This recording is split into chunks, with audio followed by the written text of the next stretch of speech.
Hey everybody, we're here with the vanbassador with Stephen Tarca from SUMMIT One Vanderbilt. Steve, thanks for joining us. Of course, thanks for having me, Josh. What is SUMMIT One Vanderbilt? We are an observatory deck experience located in Midtown Manhattan. We are directly attached to Grand Central in the One Vanderbilt building, which opened up about 4 or 5 years ago. We just hit our 4-year anniversary this past month in October 21st, and we just celebrated our 8 millionth guest coming through our front door. 8 million guests over the course of how many years? Is that 4 years. 4 years. Yep. Wow. What countries are they coming from? They come from all over the world. We've had I believe it's over at least 250, closer to 275 countries represented that came through our front doors. What are the differences or similarities you see with people coming from all these different countries? So, at Summit, we train mainly on people are people, right? And so we have a really robust training program. We really have an approach that people are people no matter where they're coming from. And that individuals themselves, they have different likes, they have different approaches to life, they have different walks of life. And I think from that, we're really able to help cater a lot of our service to the personality or the person that is coming through our front door. We have a really robust accessibility program for guests who might be neurodivergent or have access needs, and we are able to meet them kind of where they're at. Same with information download and how people intake information. We're able to either provide a lot of context and scope to how people move about our space, or we can just give them directed instruction as to how they're going to move around. Can you give me a specific example of accessibility adjustments you've made? So we've had a really great and robust accessibility build out. We've both trained on accessibility through the lens of disability as well as accessibility through the lens of neurodivergence. And our spaces are fully mirrored. We have 1,215 mirrors throughout our entire space. And when guests come up to our observatory deck, there's a lot of fear or trepidation or excitement. And oftentimes they're afraid to step out onto those mirrored spaces. And so we actually have a frosted pathway that sits along the back of our spaces that allow guests to sometimes take that moment of deep breath before, conquering their fears and stepping on. And some guests who just have a severe anxiety or fear of heights, they can then have that safe space to feel like they're on landed ground. What kind of multimedia intake are you referring to that go on in the space? We have a really cool and high-tech IT experience throughout the whole thing. A lot of screens, digital signage, as well as some of our experiences from within Summit that are very IT and tech forward. So we have a really cool experience that is called Unity. Guests, when entering, get a 3D face scan of their face, and then once they go upstairs, they're able to see that face transposed up in clouds. So it's very high tech, it's very high concept, it's beautiful, and it's definitely a big win for our guests. Do you find certain people enjoy that versus others, and the different ways you said that people digest content? The cool thing about Summit, I think, is that there's something for everyone there. We have families that come through. It's very popular on date nights. We have single travelers that come through. We have guests from England. We have guests from Spain. We have guests from Asia. We have guests from Australia, all over the world, and they come and visit. And I think the cool thing about it is that the experience was designed for individuals to intake and perceive how they want to experience it in their own way. And so we don't necessarily inform them, this is how you need to feel going through the space. This is how we allow guests to kind of experience it and feel it for themselves. Are you surprised at either differences or the universal similarities across the 250 plus countries? I think it's more about the universal similarities for me. Of course, there's always, there is always a wide range of responses that guests have, but, there is always, when you have guests coming into our space, there is that moment of excitement, of sometimes anxiety, of trepidation, of joy, because, we can't dismiss that, when guests come to New York City, it's often like a once in a lifetime trip for them. They save up. There's a lot of excitement on that thing, and we work really hard to deliver that expectation and oftentimes succeed it. What do you do, if anything, to engage with customers after they leave the experience to keep that engagement? Do you, and is there an opportunity to kind of maintain that stickiness? We love people that have evangelized the product. One of the jokes I've often heard is, the amount of New Yorkers that have never gone to New York City based attractions. I talked with guests and they're like, I've lived in New York for 30 plus years. I've never been to the Statue of Liberty.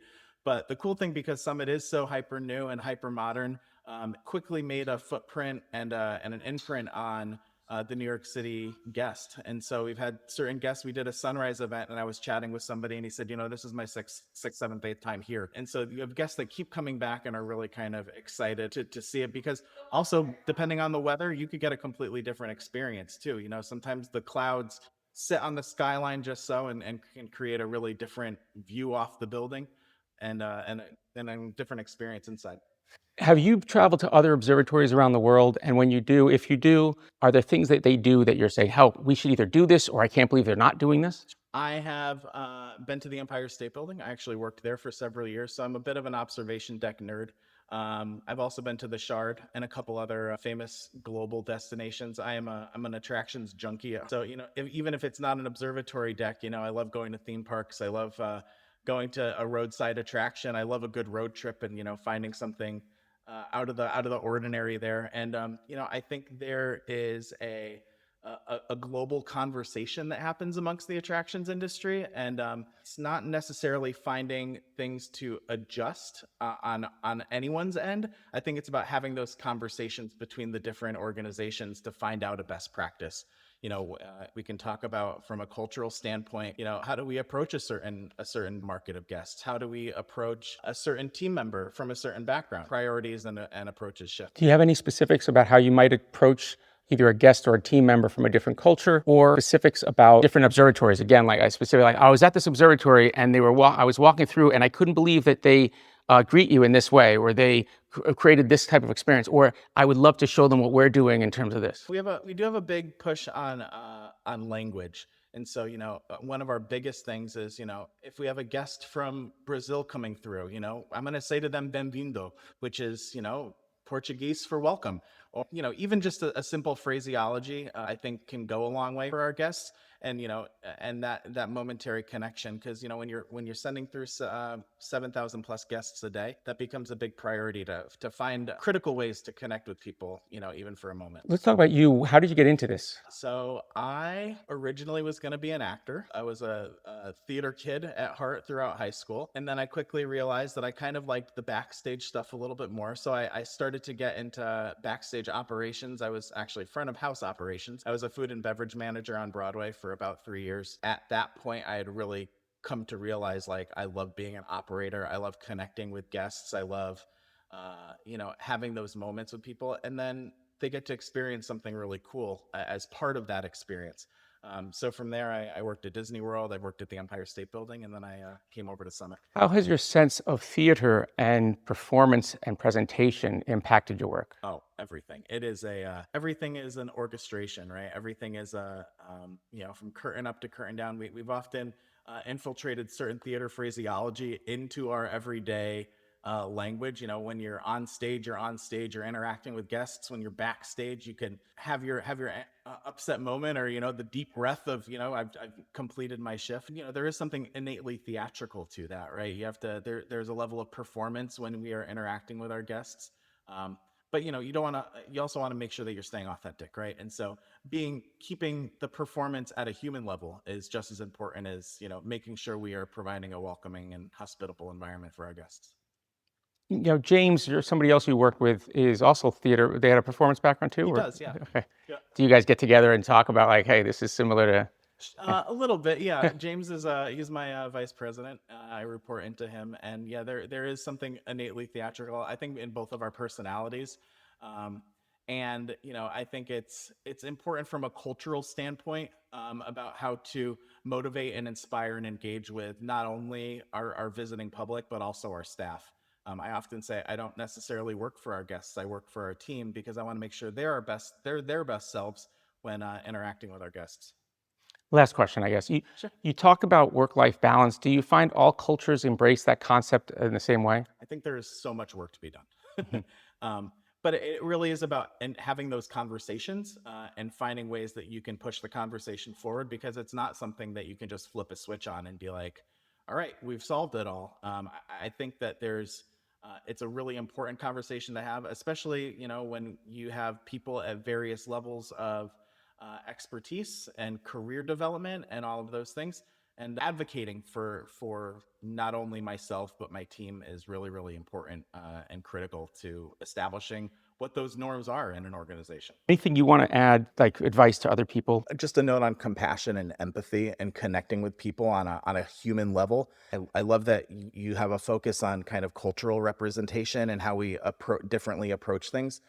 And I think it's really important that having those conversations and showing kindness, that is a universal language. And I think that is one of the reasons that Summit's been so successful is our ability to connect with guests no matter where they're coming from and showing them how to have a great time. I think it is something very universal, the idea of a sunset, right? And you guys see that at the observatory level. It's so amazing how it appeals to everyone almost in this intrinsic human base level. Absolutely, yeah.